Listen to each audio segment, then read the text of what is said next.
Yesterday we discovered that when it comes to For Honor, Ubisoft are very much stuck in the past, as they are unfortunately labouring the game with the rotting albatross that is always online connection, even in the single player. However, I have some good news to kind of not really outweigh that. I mean, it's some good news, but doesn't really undo the fact that they're going to have always online DRM while I'm trying to enjoy my single player experience. But enough salt. Ubisoft has confirmed that any future maps and modes for Honor will be free to download for all players. A statement comes from game director Damien Kaiken, and he said, quote, "We don't want to split the community, so everything that's match made, including new maps and modes, will be given for free to the players. We also have other free content. We are a big team supporting the game after launch." Now, of course, Damien makes no mention of new heroes. So this could be how they're doing it, that you have to unlock new heroes in a similar fashion to what you had to do in Rainbow Six Siege. Now, you had to unlock new operators in that particular game, either by unlocking it with in-game currency, which in For Honor is called Steel, or purchasing it with credits which are bought for real money. Now, I haven't actually had any time with the game myself, and of course it is still in closed alpha, but from the reports that I'm seeing regarding the currency system, you do earn a small amount after each match. However, of course, with this, it does sound as if you'll be able to buy currency of real cash as well.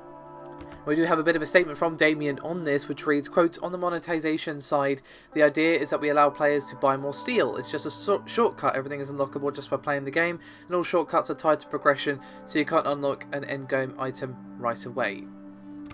For those of you wondering, before I get into my opinions on this, the game will be launching with 12 maps, and there's going to be add-ons tied to something called Faction War, which we don't really know what it is at this time. So, yeah. Free maps and modes, great. Not splitting the community, wonderful. Unlockable operators or heroes, whatever you want to call them, not brilliant. Microtransactions in a AAA game, oh, good lord.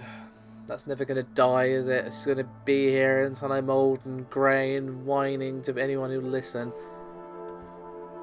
I mean, I suppose it depends how they do it. Is it just going to be micro DLC, really, where you get new heroes for either, you know, playing the game or the actual real money currency, or is it going to be microtransactions to the full extent where you can get, like, here's a XP boost, or here's a shiny hat, or whatever? There probably is going to be cosmetics, which, if you have to do microtransactions in a AAA game, which, you know, $60 AAA game, just want to clarify, which, you know, I would argue that you don't have to, but let's just pretend for a second that you do. You know, cosmetics is not a terrible way to do it. That's why I'm not too upset over Overwatch's thing. I mean, how they did the Summer Games costumes was pretty bad, to be honest. But overall, Overwatch's system isn't awful, even though it could use a lot of improvement.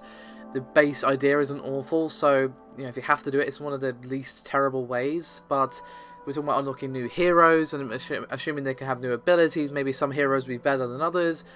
We just don't know.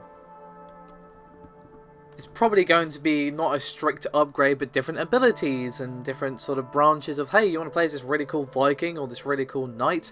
Cough up in-game currency or real money, please, which is not brilliant, to be honest. I mean, I was actually pretty excited about For Honor, and in the last 2 days, a lot of that excitement has just gone, poof, bye-bye.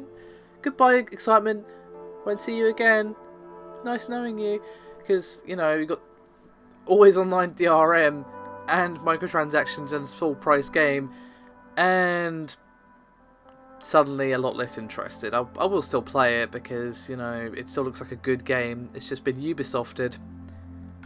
You know, while it's brilliant that the maps and modes are free, I fully 100% support that, because splitting the community is really dumb, to be honest. I 100% support that, and I'm not against DLC. DLC is fine, and you can get some really, really good DLC, like the Bioshock Infinite DLC. The actual single-player DLC was really, really good, and there's other brilliant DLCs that have released over the years, so that's cool. And if it's just, hey, you can buy heroes, it's like, alright, that's not awful, but I've got a feeling it's going to go beyond that and it's going to become very microtransaction-y. But again, this is all speculation. All we know for sure is that the maps and modes are free, awesome, thumbs up, and you can buy new heroes, which is like, microtransactions, full price, meh, meh, meh. That's the TLDR version of this video. So good news and a little bit of bad news and a little bit of salt to go with the salt that I gave you yesterday. Don't know all that sodium at once, it could be lethal. Alright, thanks very much for watching, guys. I'll see you next time.